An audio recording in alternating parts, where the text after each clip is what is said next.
everyone, welcome back to Coconut TV. I hope that this past week you kicked your nut in the nuts. I sure did, and today I wanted to talk to you a little bit about being resilient. But before we get into that, I want to share with you, this past week I was on Motivational Chat, which is a live show that's online, and I talked about A Course in Miracles. I also talked about forgiveness, changing your thoughts from fear to love, and how to create miracles in your life. So if you want a 101, or is it 101 or 101 on A Course in Miracles, check out this link that my editor is going to put right over here. Check it out because I think you're going to like it. And hopefully it will inspire you and get your cocoa resilient. Now, talking about making cocoa resilient. My friend Monica Lazaro, she's also my contributing editor of My Life as a Coconut, which is my blog, which this TV show was actually inspired by. She's my spiritual guru. And she asked me what I meant when I say make cocoa resilient.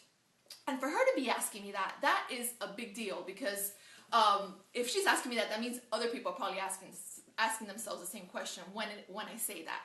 So let's start off by letting me share with you what resilience is. Now, doing my research online, it is the process of adapting well in the face of adversity, trauma, tragedy, threats, or even significant sources of stress, such as with family members and relationships, problems with serious health, or in the workplace, financial stressors, and it means bouncing back from any difficult experience. How cool is that?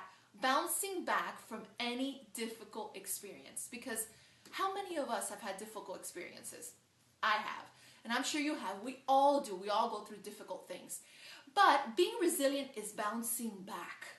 And this is a very important point. Resilience is not a trait that people either have or do not have.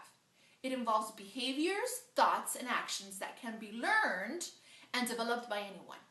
Now, that can be learned is what's key here. It can be learned. How can we learn it? By working out that cocoa in our minds.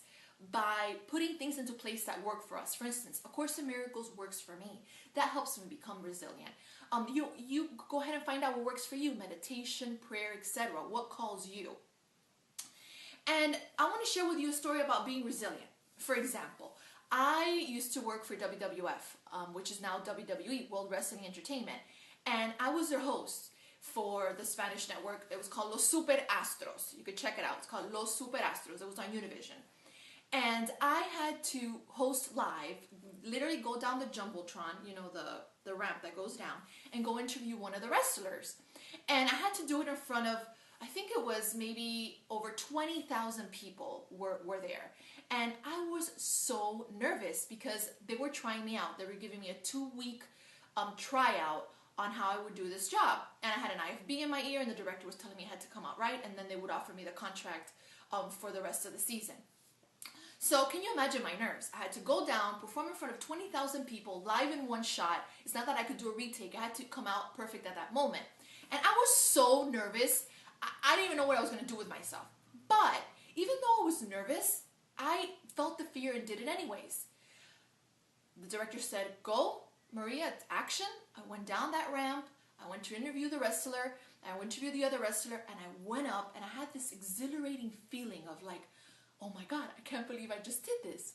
And I was stressed out, and I was scared, but I came out of it resilient. And that's what I'm talking about today. It doesn't matter, even if we're resilient, doesn't mean that we're not going to feel the pain. It doesn't mean that we're not going to get nervous. We are, and it's okay to feel that. It's part of our humanness to feel that stress within our body and to feel scared. That's normal. But it's important how you're thinking about it, how you're experiencing it. The Course in Miracles says that we have dominion over our experiences of how we're going to experience things. So I really just, like I did last week, I kicked my nut in the nuts, and then I was resilient. And I hope that you understand what I'm talking about here, because I just feel that that's so important. How our thoughts are so powerful, and the thoughts that we're entertaining in our heads and what we're practicing in our daily life, spiritual practice, is what's going to help us be resilient in life. So I invite you for this week that you be freaking resilient. And now I'm saying freaking because I want to add that emphasis. Be freaking resilient this week, my friends. Mis amigos, my coconuts. Be resilient. It doesn't matter what's going on in your life. It could be a really big stressor. It could be a really hard situation you're having at work. Just, honor yourself, my friends. And what I've learned is to fight for yourself's best. Never ever give up, even through strife. Pull through because the results will astound you. That's right. Just make your cocoa resilient, my friends. Well, don't forget to check out Motivational Chat. I also wanted to thank every single one of you for subscribing. I have a lot more subscribers now. I'm getting a lot more comments. And talking about comments, please, please, please, por favor, definitely leave your comments on how you were resilient this week, because I want to share it on my next video next week on how you were able to be resilient. Give me a situation of where you were able to do that. Okay, my friends, have a wonderful, blessed week. Until next time.